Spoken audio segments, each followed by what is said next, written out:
Welcome to another fantastic crossover event between the May Queens podcast and Heather Loves Horror.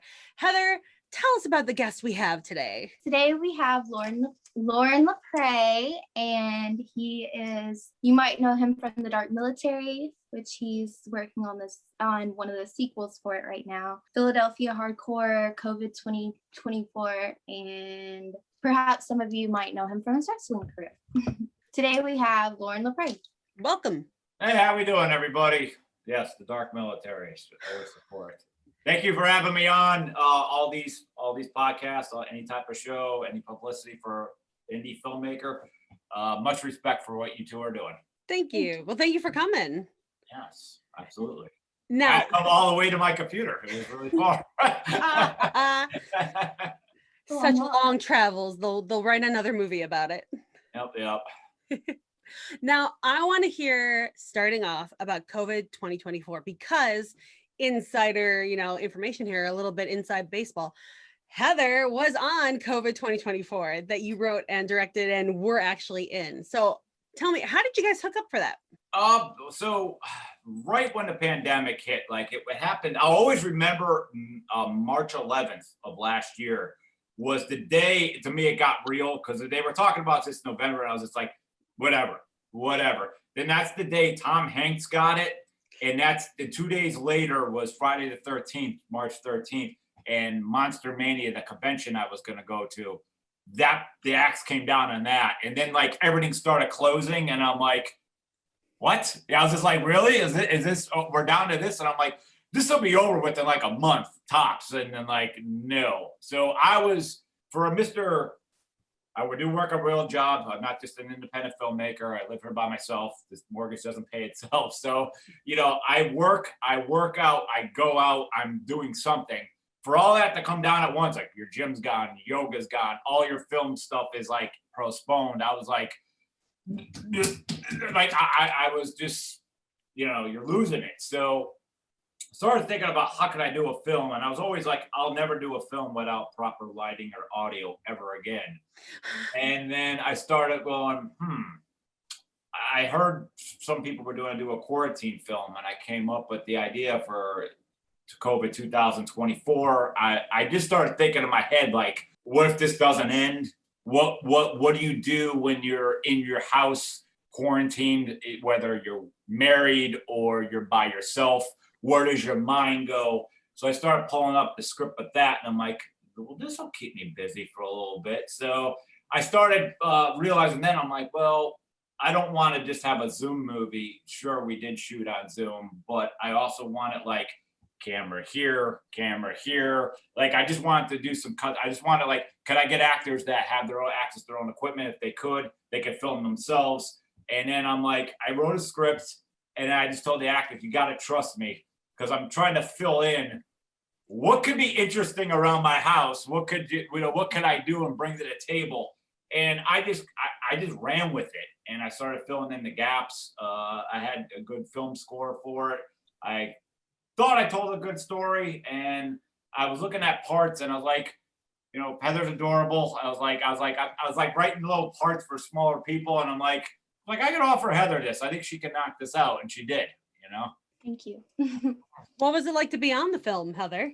Oh, it was fun. It was exciting. It was nothing like I've ever done before, but it was definitely fun. And maybe one day I'll have an opportunity again and do better that time. Yeah, and I knew Heather also she wasn't seasoned. She's all new to this. So I was like, I don't know if I had to really direct and work with the girl for a while, but I was like, just go through it. I want to hear you, and I'll give you any direction. I was like, I don't really have any notes for this girl. She brought it, So yeah, she was like a natural, Thank you. Awesome. Well, how did you hook up with the other people that were in the film then? Because there was a variety of people. It was like a good sized cast. Oh gosh, it was like Crystal Cleaver was from North Carolina, Rhiannon Nichols in Idaho, Billy Blair's down in Texas. It was just like, I was sitting there, I was like, well, one thing cool about this is like, I could pull people from all over the country. You know, so all you did was like reach out and be like, yo, you bored? Obviously the answer is yeah, yes. And I'm like, read this. You think you'd want to do this? Plus, some of them, a lot of them had access to their own equipment, you know, so it worked out great. T.L. Westgate down in Tampa. And it was like funny. It was just like, I'm handing the script and I'm like, soon I'm like, I'm adding stuff. I'm just adding stuff. So when they saw the movie, they're like, where did this character come from? When did this happen? You know, why did this happen? So it was crazy because like with the Dark Military, which we could switch to whenever you want, but like I shot the majority of the movie. Basically, I shot the movie in 8 days, and after a year of an edit, we went back and added 2 more days of shooting. But man, you were like, we used every clip. So we didn't have. I was actually there's no reason I shot extra, so I was like, this movie's gonna be a lot shorter if I don't add to it. And so what I did with COVID, I'm like, oh, I got so much I could trim back. And I'm like, man, after the first edit came out, I was like, this is an hour. I was like, I can't have a quarantine movie for an hour long that's going to be in the internet. I was just like, no. And I knew I was in a race against time because this was going to be the flavor of the month. And I didn't want my film to be a log jam with everybody else's. So I was in a rush to do it. I think it came out late June. The Indie Brigade, George Romero's podcast, but they did the live streaming world premiere for it, and you know, they're great people. So that was a cool, you know, it's all free. If anyone goes to YouTube now, you know, COVID 2024, it pops right up, you know, and you can see what as a filmmaker you have to adapt to your environment. And I don't suggest making lots of films like that. Like, you know, I did shoot everything all by myself, setting up a tripod and running back, saying the lines, going back, looking, you're out of focus, dude. You know, you had to come up with stuff like that. But as a filmmaker, adjust to your environment and try not to go overboard. Absolutely. So you were talking about the filming at your house and if your house was interesting enough. So all that stuff, what we got to see with you, that's this house that you're in right now. That's what we're sitting out now. We're shooting right the same. I mean, the background changed and stuff, but like I always said, people always say, is that really your yard? I'm like, yeah, I'm interesting. I come up like the CBGB's thing. That is real. The outdoor bar I built out of scrap wood. That is real. I was kind of like, people were like, were you shooting all over? Like, no, come on over. I'll show you. You know, so. And you're just trying to show like, some days are better than others. Some days when we're locked in our house, we can keep ourselves so occupied. You're like, that was like nothing. And the next day you're like, I have nothing to do. I'm lost in my mind. I'm going crazy. Like that's what COVID was to me. Well, I think it also shows you like how people, there's kind of a mental illness thing to it too, because it's not just about people being cooped up in their houses, because I think some people probably do better than others, but like people who have already like issues going on, what happens when you box them in for 4 years plus with no end in sight? Yeah, and it was just kind of like, especially like more the ending of like, if everybody has a therapist, and if like, if they think you're good, people are cured out there. So if like you're not, it was just like, get rid of them. If they try to leave the reservation, aka their home, it was like they have to go. So it was like that's where it came up with those dark endings and stuff. And it's like people were like, why didn't you like have blood all? I was like, because I'm shooting it by myself. I'm like, you wacko. It's like if I had a team, and I would have got myself all messed up. I'm like, it's like even like the mirror scene and all that. Like I just saw a mirror at the side of the road. I'm like, I'm gonna add this. That's not what was in the script. I just came up with like I saw stuff. You're coming up with this anything to be a little bit funny, and like you're piecing it all together, and it's like it's funny, it's serious, and like my God, I hope that movie doesn't come through. Yeah, that too. The market is saturated with quarantine films. Like I know so many people that are having them coming out. I'm like, the country's like, I'm in Jersey, so we're outside of Philly. Like we don't have to wear masks as of like 5 days ago. It's like you're too late to the dance, like to release these films like right now. Like you got to get in why they're hot. It's kind of like making like a prideful like stoner movie. It's like, that's another no-no in Hollywood. It's like, the market is saturated with them. It's just it's ridiculous. So you got to know when to strike, and you got to know when to get. It's like the stock market: know when to buy, know when to sell. And I know people are like, "Oh, I'm going to make a quarantine film." I'm like, there might be no quarantine left, dude. Like, come on, Hopefully. Yeah, I know. I mean, I don't know how. Well, I know Texas and Ohio, we're pretty much like open for business at this point. I And mean, you're not, and didn't their numbers go down?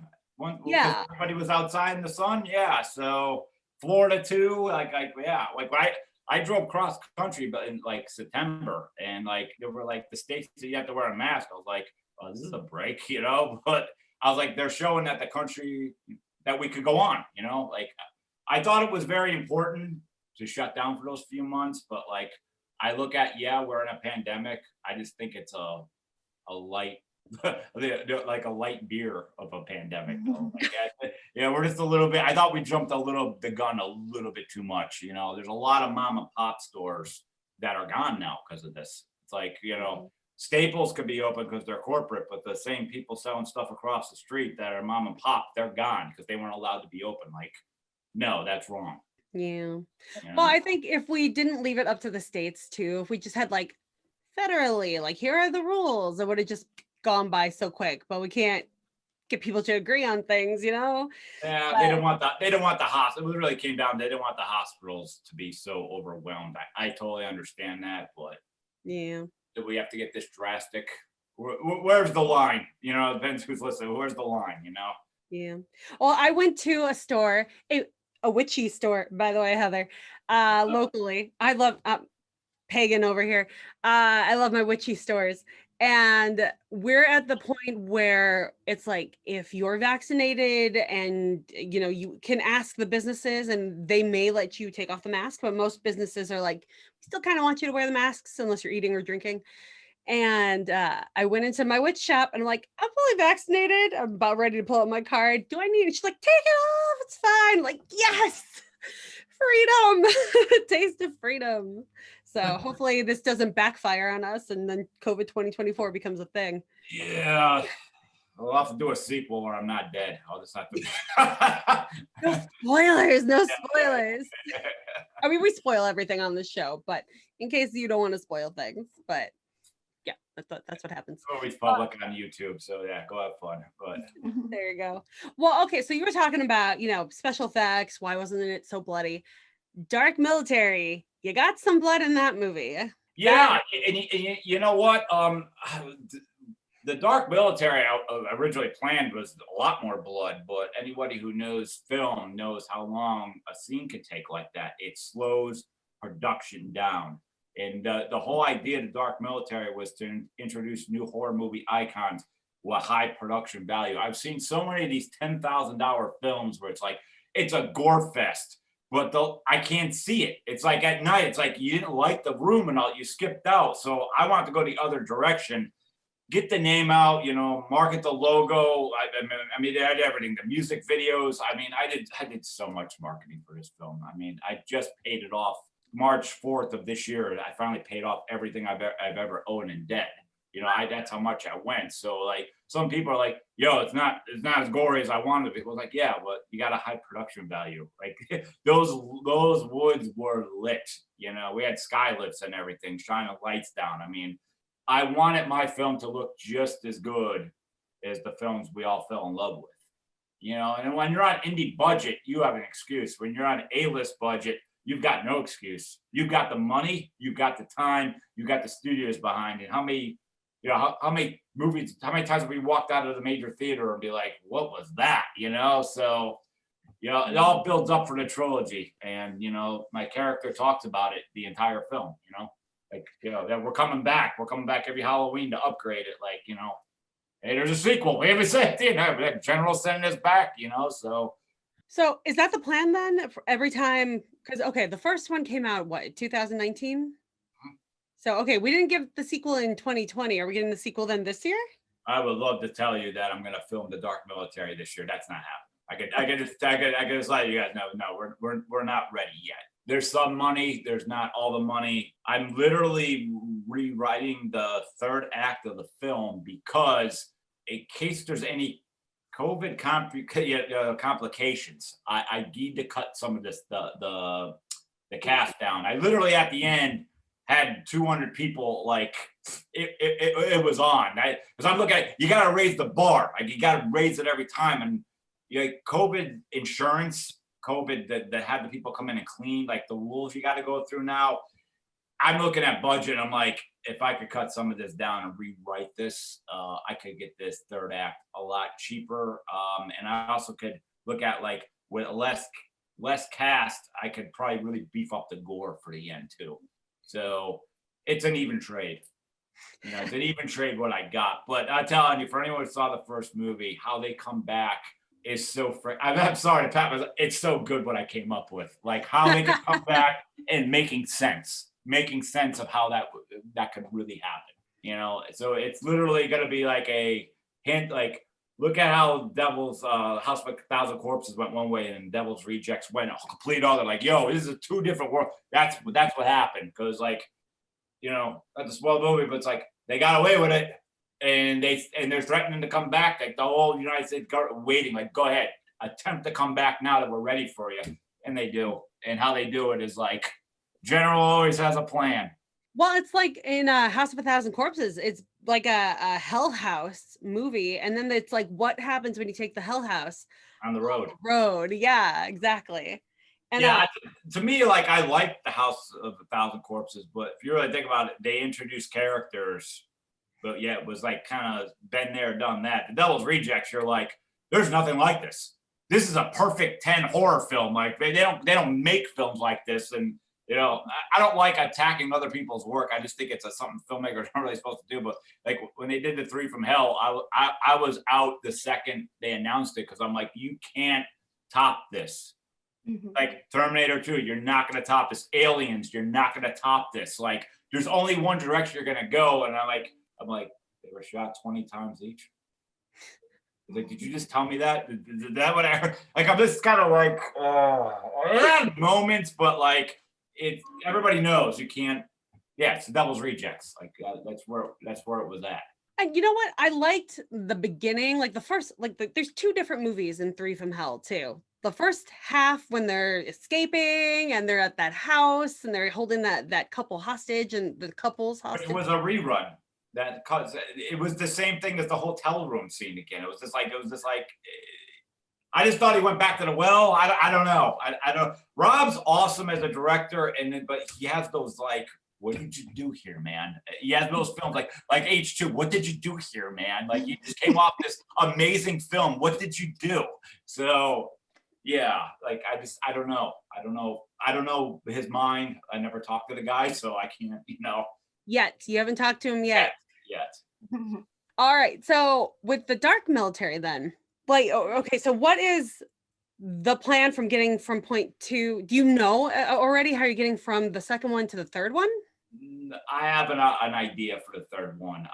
The thing is, you don't want to write too far ahead. You want to hear what some fans' feedback are and stuff like that. So, like, I kind of knew coming out of the first one where I wanted to go, but like, I knew the Cook's character was going to be good. I didn't like people really like Mother Need. So it's like, you're thinking about like, what are the fans saying? You need to bump these characters forward, you know, even more. So if I was to ever go write it before I even, you know, the first one came out, you're kind of shooting yourself in the foot. You got to see what the feedback is and everything. So yeah, the third one, the second one, I'm redoing the third act because of COVID. And I also think I could beef up the gore. The third one, I really do have another idea for another, like, wow, we're way over here again, you know, but like, I want to end it with the third one. I want to end it with the third one and be kind of like, why on earth should there be a fourth one? Like this really, like, why on earth should there be I've thought about spin-offs of the characters, you know, to kind of, you know, go with that, you know, like I really try to like sell this as a franchise, you know, and it's endless because there's tons of wacky people on the dark web that the general could pick up and plenty of biblical names that I could keep adding on to it because there's more characters coming. Jezebel is definitely interesting. Yes, she is. You know, her and Delilah, I was very big about like, I wanted a strong female presence and I didn't want either one of them girls to be like wimps in any way. You know, I wanted like, especially Delilah, like she'll hang out with, she can hang with the best of them. She has the physical presence and everything. So, and like, you know, she's a wrestler now after the film in Ring of Honor, you know, and she's doing really good. So, you know, that was after the film. You know, you're just like, this girl can do anything. So, and, you know, Jezebel's, yeah, people talk about Jezebel, that's for sure, you know. So her actions speaks for herself. She knocked it out of the ballpark, and you know, I'm happy. I still like when I see the film, I'm like, wow, I did that. You know, like when you first get done into that edit, you don't want to see your film for a year. Like the thought of your own movie makes you vomit. You're like, people going, can we watch our movie? You're like, I'm going outside if you want to watch my movie. I see that thing one more time, I'm gonna throw up. But you know, when you revisit, you're just like, wow, I pulled that off. You know, I didn't say I changed cinema or anything, but I pulled it off. I'm happy with how it came out. If I was to get my editor and producer Steve Carino in here, I mean, we could stay there forever going over like how long it took to like edit these parts, because you're just like, oh god, there's no bridge, you know, like what happened to this clip, like what you're just like, you can't go back because there's 70 cast members. It was gonna, their appearance changed, and like, yeah, like I really went big. Like I always said, my first film I wouldn't have more than like 10 to 12 men, like casting people, because like you gotta start low and build up. And before I knew it, when I saw this vision, I'm like, you're gonna really do this, huh? Like you're really gonna go. Everything I said I was never gonna do, I did in my first film. So it's out of the way. It's out of the way. You can see the making of that on YouTube as well. And anybody who has the Blu-ray can see everything. Like we really went through the audio commentary and explained like every snag everything we could fit in that, within that audio commentary. But we break it down. Like Steve Gray and I, we really shut our lives down for this. It was nuts. I remember we started editing July 3rd of the next year, because he bought a house, and like he was my editor, and like we get him settled after all that time. So it's like, hi, summer's here. And I'm just looking out the window at all the kids playing. I'm like, and we're stuck inside. This is our life for a while, you know? And it was. I mean, it was just work, sleep for an hour, to his house, repeat. That's all it was. Bad food. Passion project. Yeah. Yeah. And then you got everybody like, when's it coming out? You're just like, oh, when's it coming out? When's it coming out? You're like, you have no idea. You got no idea how long it's taking. I mean, sometimes it's like you got 8 seconds done, at the end of the night, because you have to go through all that footage and find it, and like how we can piece it together, and like, was this file corrupt? You're just like, oh Jesus, so. And then other nights you're like, oh shit, we got 4 minutes done. That's pretty good. We're on our way. And then you didn't get 4 minutes definitely the next time. So yeah. You were talking about funding, and you're still trying to come up with the rest of the funding for part 2. Is there any way that people listening, if they wanted to contribute, is there any way they can contribute? Do your Blu-ray sales help with that? Is there a Patreon page or whatever filmmakers are so as far as the fans, and I have had fans hit me up saying they want to contribute, when I ring the bell, and I will at one point, I'll do a lot of hype before it. There'll definitely be some amazing perks. Like we're really trying to go above and beyond. But I can tell you, like, I'm not ready for that. Like, I would never want to take fans' money and then just be like, have them hound me, like, when you start this thing. Like, I'm not ready to start it. You follow? So like, I never, once I like promise you something, it's on my back. It just is. It's just like, I cannot shake it. So I can't be like, oh, the money's just sitting in the bank, right? I can't do it. I won't ask for it till, because when my life shuts down, it shuts down. Like I tried it during the day. I had it like, hey, Van Halen's playing tonight. And I went to Van Halen for 20 minutes and I'm like, this is great. I'm away from the computer. This is awesome. I'm not enjoying this because I know I'm supposed to be home editing. Like your whole life is just gone. Like, yeah, even that hour you got out, I'm like, I'm not believing Van Halen. That was the last time I saw him. Freddie died. It's crazy, but that's how your life is. Like, I gotta get out of this chair. So it's like a double standard. You got up for an hour, but you're like, I gotta get back here. So yeah. It consumes you. It's literally, I call like an editing is like, Jack Nicholson in The Shining. Like, you can't leave. You can't leave the overlook. You can't leave the editing station. You can't. It's like it becomes your life. Absolutely. I'm editing our podcasts and I'm like, on top of my own things that I'm doing for YouTube. And I'm like, yeah, I'm here for hours on end. 12 hours go by. My ankles are starting to swell. I'm like, maybe I should get up and, walk around a little bit. I always tell people, if you're feeling like you're rushing the clips, get out of that chair. Go there. I can't tell you how many times when we were doing the Dark Military, it's just like we had this flow, and it's just like, yeah, it's supper time, and then you leave for 45 minutes, and you come back, and you're like, hit play, let's see what we got, and like we'll just stop, and we'll like look at each other, and be like, no, just like that work we did, like we convinced ourselves it looked good, but we're like, no. Then you got to break that back open, and you're like, oh God, but. So you have to always constantly like go back. Like we get far ahead, then we'd go back and just be like, it's been a while. And then sometimes you're like, hells yeah, we got that. No, we got that. And other times you're like, what were we thinking? What were we thinking with this scene? Like, no, like yeah, we can break that back open. So you have to be your worst critic, because if not, the fans are gonna come get you. You're not getting by anything. Good advice. Definitely good advice. Now, I want to talk about Terrifier 2, but before we get there, I want to make sure, Heather, do you have any questions about Dark Military, about COVID 2024, anything? No, I'm serving.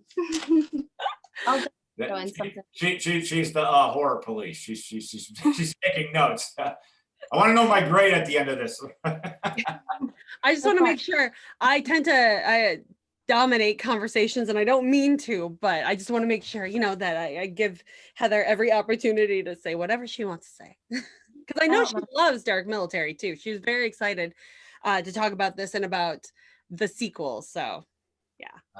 Heather's a great human. Oh, absolutely. Both of you.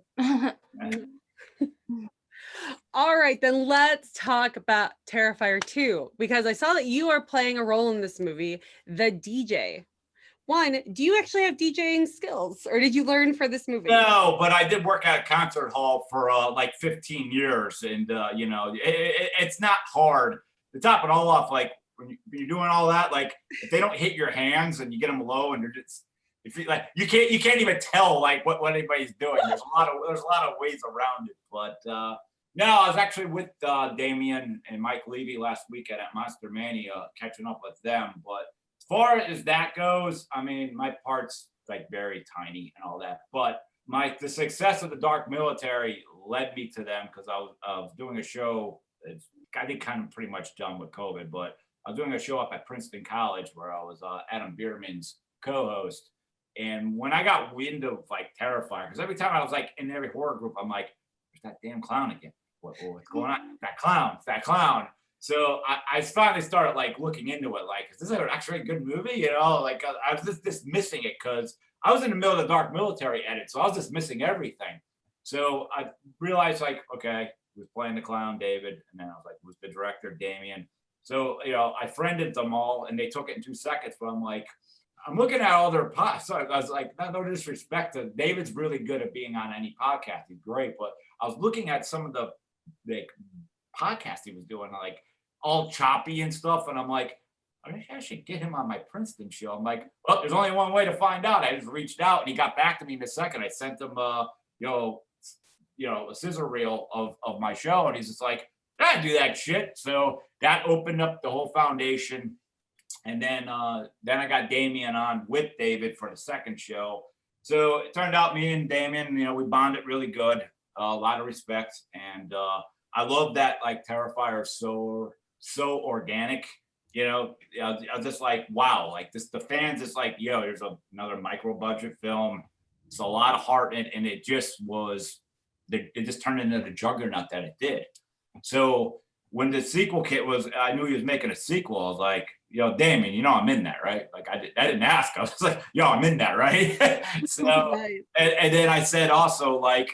I go, I'm not going to be one of those people to say that. I was like, is there anything I can do for you? And he's like, well, I need locations. And I was like, tell me what you need. So the final scene in Terrifier 2, I just said, listen, I was like, you guys are in New York. I'm Jersey, but basically 5 minutes from Philly. I was like, the locations I could get you was in Philly. I'm not driving up to New York for you. I was like, so they said they needed a haunted house for the last scene. So like literally I think they filmed 20 days in Philadelphia.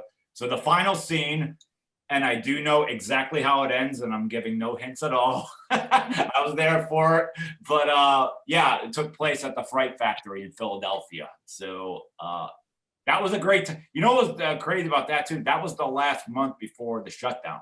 Oh, wow. Yeah. So it was like literally like I felt like I lost everything. Like yeah, you get that family environment when you're in film and all that. I mean, I was still going to work every day and going down there, and it's not like I was needed. I'm not in that scene at all. My scene's in New Jersey up at a club QXTs. So you know that's my role. But like I just love. I was like, wow, I'm seeing part of it. I know they filmed over 60 days, but I could say I was at 1/4 of it.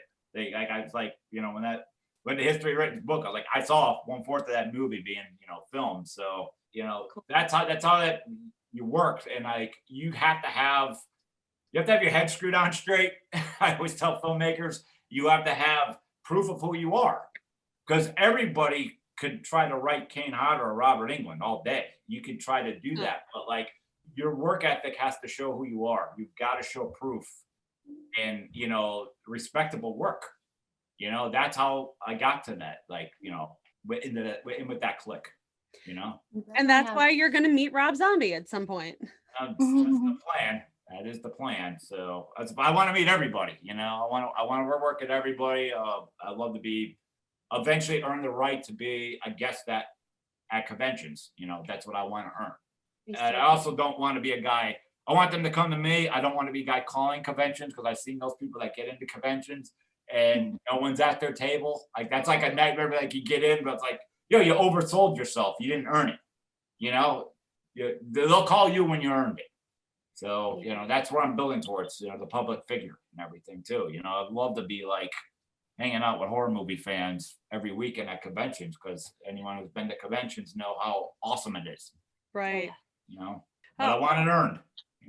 With that, I don't know if you could say this without spoiling anything, but maybe blink once, yes, twice for no. The way that Terrifier 2 ends, is there going to be a Terrifier 3? I could just tell you that because Damien's always talked about like making a bunch of sequels to it. So okay. Yay. No hints about how. I mean, I'm not. It's kind of funny. I actually didn't read the script, so it's like when I actually see the movie for the first time, I'm seeing it blank. Like obviously, I know things that happen, but like I never officially read the script, so I just could just brag and say, "Yeah, I know how it ends," but no, I don't know. I don't even know the whole movie. So. I kind of like that. I think if Damien was to send me the script, I wouldn't read it. I'd rather go in, because it's like, as much as I'm in it, I'm also horrible. You don't want to lose your fandom either. So I want to see it just like everybody else. Yeah, it's good to be surprised whenever you can. Yeah, it is. Anytime there's something new too, like you're just like cool, because like a lot of horror movies are recycled movies. That's like. Even the Dark Military has that. I'm not the first hunting movie. Human Hunt. That's been around forever. But like from the dark web, and why are they doing it? And I had my own spice to it. But like, yeah, you're trying to always. I'm always think it's good to try to bring new characters that hopefully the fans could adapt to. Because it's just like when Terrifier hit, here came all the clown movies. When Paranoia Challenge hit, or Paranoia Activity hit, here came all those movies. And then Exorcist this, and Shark this, and Shark. It's just like everybody could sometimes jumps on it, and I think wears things out. I like when something new, and as much as like Art the Clown, like, hey, obviously he's not Pennywise. Pennywise would be the old, but yeah, your killer clowns, and like Art's just different because he doesn't talk. It's just such a different creep. It's just a creep, really extra creepy. And I always said David's got the best freaking role because he's got no lines. It's the best thing in the world. It really is. I thought his character was so fascinating too, because without any lines at all, you have no idea what he's going to do, because he looks like your typical slasher type dude. But then all of a sudden some victim comes up to him and he shoots the person out of nowhere. Like, where the hell did he get a gun?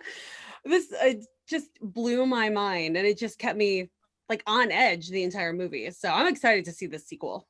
Yeah, it makes Yeah. two of us. It should. Damien's really. I'm just quoting Damien. Damien's like telling everyone it'll be out by Halloween, like wherever it lands. You know, that'd be a shame. You know, if it didn't. But I think Damien he'll make it happen. I can't tell you what's going to happen to the film. I'm not part of that Jedi Council at the table for that. So I do hope to see it. Now that the edit's like done, like they didn't put a post out. You know, I was like, yo, I want to come over and watch that with you. Okay, so you know, but you know, it's good for all those guys. They're all great people. And Loren W and like Elliot, yeah, there's a lot of, you know, there's gonna be a lot of names coming out of this. You know, this is making new icons out of this for sure. Nice. I noticed that in your mural, your CBGB mural, in the very corner, you've got Art the Clown. Yes, I also have myself. I also have Annabelle. I also have the killer in Jesus Hellfest and the Nun. So I kind of made like the newer people. Of course, I'm going to include myself, but yeah, but I have that there. So it's like literally outside the gate, they greet you, and then you come in. There's the whole 77 explosion. I have to always say Hilly Crystal, the guy that owns CBGBs, is right there, kind of like greeting you because that's how it was. And then on the other side of the ladder is kind of like another divider, and there's like Prince, Tina Turner, Jerry Lee Lewis, Buddy Holly, like Leonard Cohen, kind of like, you know, the indie guys. I was like, I don't know. I've changed that mural like 3 or 4 times, but like that one stays forever because like so many people pop over that. And like I wake up every day and I look out, I'm like, I really did that. I really had that done. This is really my property. I pay taxes for this shit. So yeah, I don't like boringness. You know, I always change the inside of my house every couple of years. Like I come up with stuff. So nice. Wait, okay. So did you have somebody paint the mural for you, or is that like your hands? Mike Merle, he plays in this band called Sunburster. He's a school teacher too, so he would stop after school and do a little bit I just give him the idea and he'd go. I mean, I did my basement up and stuff. You know, I got Leatherface down there, and you know, Dr. Manhattan. I got like a whole bunch of cool stuff. You know, Marv from Sin City. Like I just don't like boring rooms. It's just always I always hate it when I walk in someone's house and like all their walls are white, and I'm like, wow, there's something hard to keep clean. Like real white. It's like you touch the wall once, there's like fingerprints. You're like, no. So that, you know, that's me. I'm like, I need surfaces that I don't have to clean 24/7. For the love of God, please. Yeah. I have 3 kids, so it's like nonstop cleaning. Yeah, you're in hell. That's right. It's beautiful though. You know? Yeah. All right. So since we're on the subject of CBGBs and music and stuff, your documentary, Philadelphia Hardcore, how did you get into making that?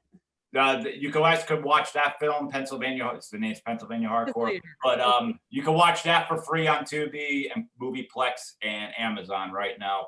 So I've been a part of the Pennsylvania hardcore scene since 1993. That was kind of like, you know, my late teen years, and I was just a really sheltered kid that was really quiet, and I found this punk rock movement, and that broke me out of my shell, along with anyone who ever saw my arm, like all my martial arts school. I joined them at the same time, and at the same time, I always said that's when I started talking, because that's how quiet I was, and I just found who I was, found the people I was at, found the music I was at.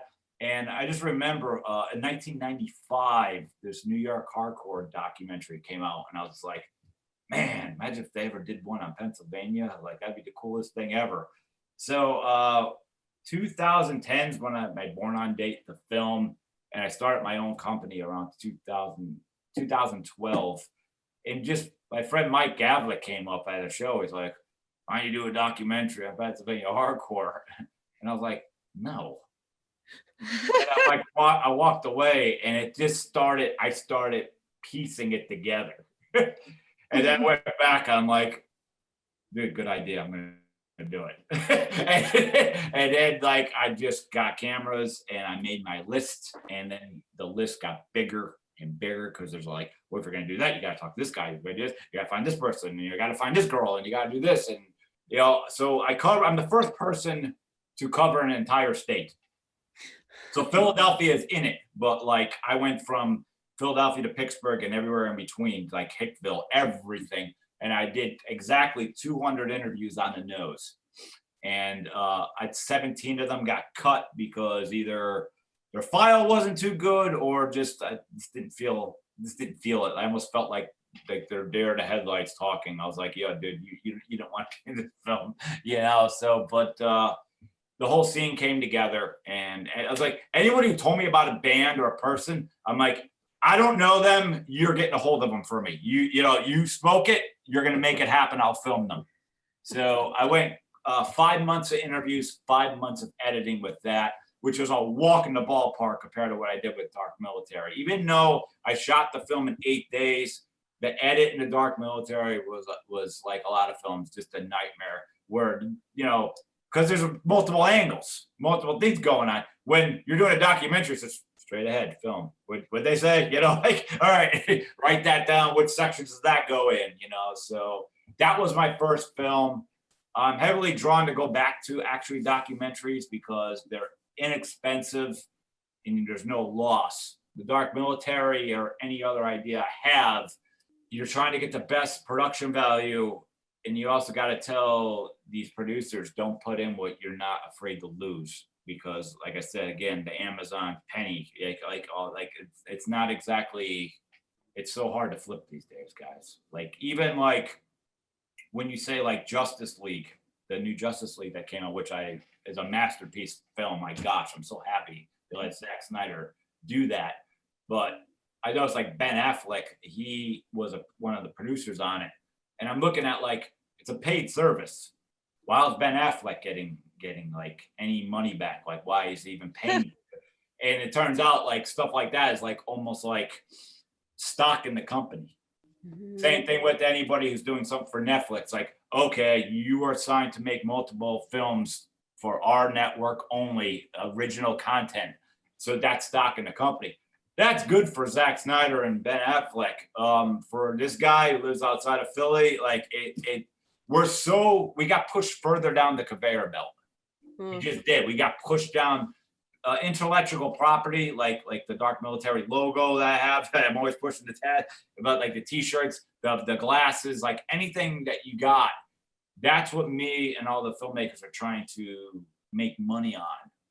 Obviously DVD sales too. Usually the distribution company want your film for streaming. Like that's just where they're gonna, and then they're gonna lie to you and do all this expenses that you're not allowed to see without sicking your lawyer on them. And if you sick your lawyer on them, they got bigger lawyers. Unless you have just so much money to piss away, that you're never gonna see these numbers. Yeah, you know, they'll find a way of like, oh, you lost this month. We put money here for marketing. Let me see here, and here. I don't see it. Could you just show me what it did? No. Send your lawyer after us. Like that's because they know, you know, as I said earlier, I work a real job. You know, like that's how the mortgage. You know, I live here by myself. How much money do I have for a lawyer to chase down these distribution companies? That's why, like, you got, you know, I got my film lucky enough on Film Hub, you know, so they pick from all that. But like Film Hub does not market your film. I do. So I have to pay for ads, and you know, and that's where I come thankful for all the fans that are, you know, following your show and all that. Like this is how you got to do it, folks. And you know, Facebook ads, and you know, anything you fly go to a horror convention, get your flyers out. You know, get your open, get them down there. You know, this cast member's going there. Like, take some of these with you. Like, you gotta. It's hard buying YouTube ads. You know, like click off in 5 seconds. Yeah, you gotta buy those things too, and hope someone watches your trailer. You know, just because everybody's used to like, I don't want to spend the extra money, and then their film never leaves their city. It's like I couldn't go for that. You know, I literally went on the road at every convention, like. Why the movie is being edited, and like there's flyers, there's free T-shirts, here's stickers. You know, please follow us. You know, just follow me on Facebook. You know, you got to build an audience. And there's so many people. It's like, oh, I'm going to make a Facebook page and a YouTube trailer, and they're done. And I'm like, no, you're not done. And by the way, there's a reason Facebook you don't see people's pages because they want you to pay. That's how Facebook makes their money. They make you pay for that thing to go to. Because otherwise, if everybody saw whatever, their artwork, their movie, their band page, Facebook would make no money. That's why they're like the 7th biggest company in the world, because like you have to pay. They're like, oh, did you see my fan page? No, I didn't, because Facebook's not allowing me to see it, you know? So it's a rough world, guys. I mean, it's rough because it's like it's just tons of output of pay, and you get that quarterly check, and you're just like, oh, this is awesome. Like, like for how much I put out, no, this is not awesome, you know. But some months are better than others. But well, let's try to beat that algorithm. Where can people follow you, see your stuff? What websites do you got set up? Plug it all. Just plug it all. Okay, so between the Dark Military and all my film festivals and everything I've ever been in, I run Average Superstar Films, AverageSuperstarFilms.com. I have like 53 pages of everything I've ever done, even from my old wrestling days. Everything's in there. I always tell everybody, if you got a website, you have to have it updated. Don't hand someone a card and be like, my website hasn't been updated in 2 years. I will hand the card back to you because it shows you're not caring. You're not keeping up with your own. You already told me you're an F up, but please do that. You can check me out on Loren W Lepre on Instagram and Facebook. Hit me up on like direct IM. That's the best, seriously, one of the best ways to get a hold of me. Dark Military pages are on the same thing. I realize there's TikTok and WhatsApp. I every time you turn around, there's a new app. I can't keep up with it. But so it's Average Superstar Films and Loren Lepre at Instagram and Facebook. It's the best way to get a hold of me. Perfect. You were mentioning your wrestling days. I feel like we have a common friend on Instagram, Heather and I. She goes by Scary Godmother, and she is very much adamant that there's a connection between horror movie fans and wrestling fans. And I know the black t-shirt. Well, I'm sorry, what? It's probably the black t-shirt. I think it's the costumes and the fake blood. Yeah. I was lost in that when I was a youth. Like that was it. It was like wrestling. All I said I wanted to do when I grew up, I was like, I want to play for the Philadelphia Phillies and I want to be a wrestler. Well, I didn't work out for the Philadelphia Phillies, but I was involved with 54 wrestling matches. So I was around. I lived 10 minutes from the old ECW arena. So that's really what brought me to Philadelphia. I was working behind the scenes, helping one of the promoters that was hired for ECW. So that was kind of like my connection. And then I worked independents around here. So like I was around for more than half of the ECW era. I saw like all of it. So, I was behind the scenes. So it was a great time. And that came crashing down because when ECW folded and WCW folded, they're like, oh my God, there's like 300 wrestlers on the market. And like, I was basically a manager. I've wrestled and I've been involved with all types of angles and stuff, but I'm just a manager in the world where the female valet is dominant. Like I was basically obsolete. And so I by 2004, I was gone. It was I lost passion for it. It really was like the indies, I always look back now like shit, do you regret it? Yeah, no. Because it does really. It's the best way I can. Yeah, no, because I do miss it. But like I haven't seen like AEW, Ring of Honor, or Raw. Oh my God, I haven't seen that. Like if you were to put it on now, like I guarantee I wouldn't know. Unless they were old head, I wouldn't know who these people were.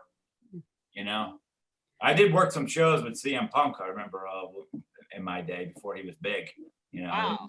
Sometimes you're just like, wow, yeah, for all that. So yeah, so it's like, oh look, he got through. Good for him.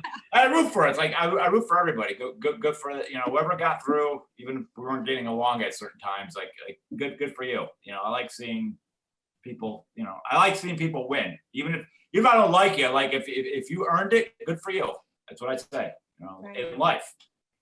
So wrestling was, but when I dropped it, but like I did have like the Blue Meanie and the Dark Military, and he's gone now, but like I had a part for New Jack. It just didn't work out. He passed away a couple of weeks ago. So yeah. And it's funny because the only other guy I really talked to from there was like Vic Grimes, and New Jack and Vic Grimes had their beef. So in real life, so yeah, it's crazy how that works out. But You know, I actually feel, when you say ECW, I feel very bad as far as how many people are gone, died from all those head injuries. And I was one of those people at one point cheering that, like not knowing the head trauma, but like almost everybody was constantly getting hit in the head, but they're gone now. Like it's a real deal.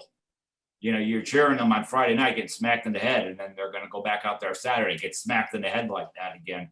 It was crazy because when I first got smacked in the head, I'm just used to watching these guys eat it, no problem. I got smacked in the head. I was like, oh my God, there's a flash. Like, it's like, oh my God, look, why is it not hurting them? You know, but yeah, there's a big reality check when you hop on the other side of the fence. So in my YouTube channel, Average Superstar TV, between like the Dark Military, my film, you can watch some of my old wrestling matches up in there too. There's more coming and stuff, but or just my manager, my stupid interviews, whatever. But like they're all available up there. Yes, I can use subscribers at Average Superstar TV on YouTube. There's literally like 300 videos because I also have the Pennsylvania Hardcore full interviews of everybody I did in there. So the making of the Dark Military, like all that stuff. So, but yeah, but it's weird how something you cared but so diehard is like so off your radar now. But it is. But also, I'm so into film. Like, how can I do both? Exactly. You grow and you evolved, and this is what you have evolved to. And you might do more documentaries too. So that's even more evolving. I'm all about it. Like, I'm just trying to look at the next documentary I do. I need to have that passion for it. Like, I don't want to just pick something and be like, no. Like, it's got to be like, like, yes, I can do that. I'm going after it. So, do you think it'll be like? Do you have an idea of the kind of range, like the topics that you would pick up? Like, would it be music? Would it be other independent filmmakers? Like, would you I have an idea. I've had ideas for both. Yeah. It's just kind of like, you also have to look at like, do I gotta go around the country to do some of this? You know, like in budget and all that. Pennsylvania Hardcore, yeah, I had to travel, but I still kind of hung in Pennsylvania. You know, like it's nice the Pittsburgh trip, you know, and Erie and all that. But so you got to look at that too. What's going to be easy on you, but also like, again, like I haven't really hit that topic yet. I've had ideas like you're saying of like, I'll know when it hits, because the door opens, same with Dark Military, like the obsession door, it opens, like, yeah, that's what I'm trying to unlock in my mind. So if my heart's not there, it's almost the answer is like, no, don't do that, because that's not you. So I'm waiting for it, that click, you know, that spark. Yeah. So, you know, I'm feeling it. I'm feeling it, you know, surround me. I just got to wait for it, you know, because it was dead for a while. It was last year, you know. There's so many filmmakers telling me, oh, I got this going. I'm like, no, you don't. You don't. There's no proof of it at all. There's no pictures. You're not filming it. You're just trying to hype yourself. I hate when people can't just be like, yo, this sucks right now, and I don't have anything going on. Like, I just hate that. Just say it. Say it for a bit. It's okay. That doesn't get defined who you are as a filmmaker. It just means, Joe, you're grounded for a little bit. Yeah, that's great advice. That's awesome advice for people who are in that slowdown right now. So, well, thank you for joining us, Heather. Do you have any questions before we let them go? No, I just, want to thank you for always being so insightful and sharing your perspective. You have loads of good advice to give, so thank you. Thank you. You ever want me back on, whatever, round table or whatever, I'm there. You got me. You always anytime you need that. I expect to see that hat every time. I will keep it. I might get more hats. I got this at Spirit Halloween last year, last year, because I went during quarantine. I was like, fuck it, I'm gonna go and get some Halloween stuff. So I might get more hats this year. Go for it. All right. Well, everybody who listened, thank you so much. Please check out the Dark Military for free on Tubi, and Pennsylvania Hardcore and Dark Military are free on Movieplex, Tubi, and Amazon. So I know we need things to watch these days, so do it up. Absolutely. Thank you for joining us. All right. Thank you so much. You guys have a good night. You too. We're going to close things out and let you go. All right. Sounds great. Oh, man. Well, lots of really great insight about being a filmmaker. Like, I know I want to get into filmmaking. Right now I'm just thinking like YouTube wise and like, if I make money, YouTube, the small amount you can make from YouTube when you have enough subscribers and stuff, but it's still like a huge thing just to claw your way up for that once you get started. But then there's, sponsorships and stuff that you can get when you're a YouTuber that you don't have to rely on YouTube. But when you're just an independent filmmaker, it's a real grind. So people have to really consider that before they get into it. But I do love his spirit about like, I want to go to conventions. And when I go, I connect with this person. I really do think he's going to connect with Rob Zombie one day. And That'd we're be the ones that predicted it.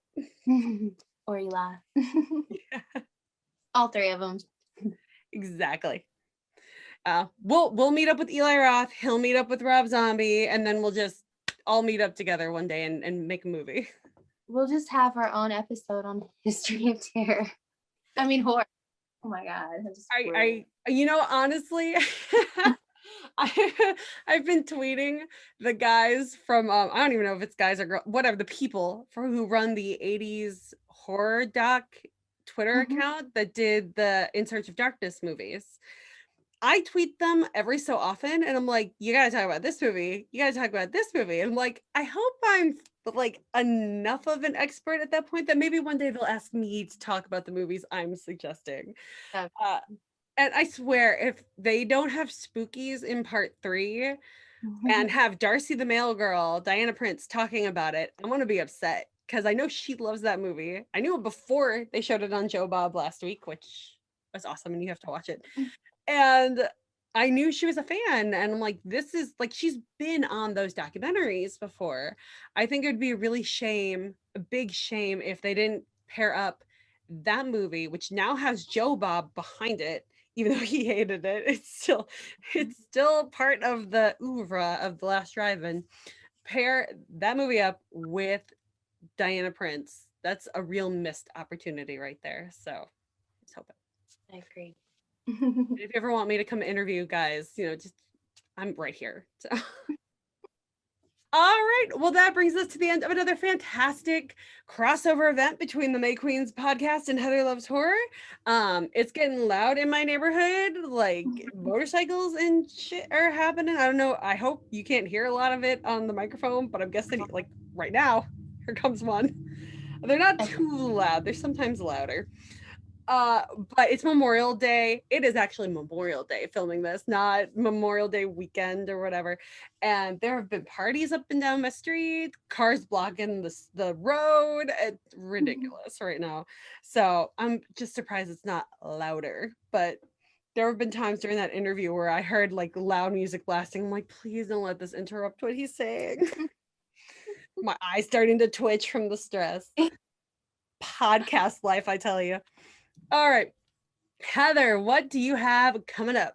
Just what we've discussed and things that we're working on. And then like I have a few people that I want to try and, ask to do some work with us. So I'm just kind of doing that. I don't want to like overdo anything because at one point I was, and I wasn't getting good rest. And I feel like I could be all there, so I'm just trying to do that. But whenever we do something, I want it to be fun. That that's gonna be me over the next month, not because of this, but I'm taking a music production class online. This website called Monthly that I've been seeing all these ads for. They are offering a class that's being run, and by run I mean it's pre-made videos, but I think the guy drops in every once in a while to check your work. Run by Ryan Tedder, who's the lead singer of One Republic. And he also wrote songs for Beyonce. He wrote Halo for Beyonce. And I'm Already Gone for Kelly Clarkson, which if you know, the running joke is that those songs are exactly the same because they were written by the same dude, just different lyrics and different voices. But he's running this music production class that lasts 30 days, and day one is actually today. So as soon as I'm done filming this, I'm going to go take my first lesson for the day. Then hopefully, I'll have more confidence to get the horror hymns going that I want to get going, because I want to, be a better song producer. And the stuff I make moving forward, I'd like to be good quality to put on streaming and revisit the songs I've already put out and reproduce those too for streaming. So that's some projects I got going on. Terror Tuesdays. I watched last night and filmed, and it will come out tomorrow, which is a week and a half before this episode comes out.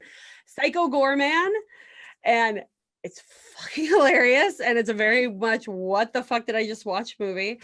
So look out for that, and that's about it for me. So that's it, Heather. Another great end to another podcast.